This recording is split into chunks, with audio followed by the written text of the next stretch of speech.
Şükürler olsun uca Rabbime, seni yaradıp yazıp bəxtimə.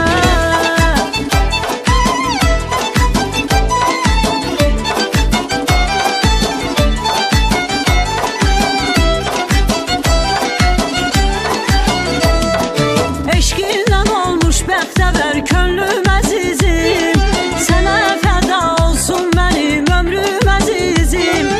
Eşqindən olmuş bəxtəvər könlüm əzizim, sənə fəda olsun mənim ömrüm əzizim.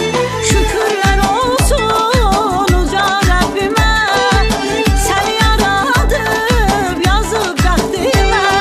Sultanım oldun sevən qəlbimə, şükürlər olsun uca Rəbbimə.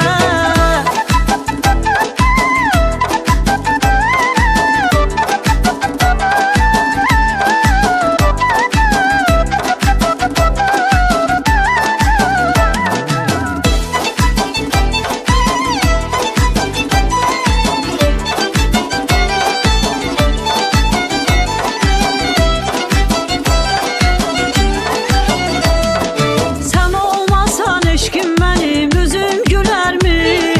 Ürək səndən özgəsini sevə bilərmi? Sən olmasan eşkim mənim üzüm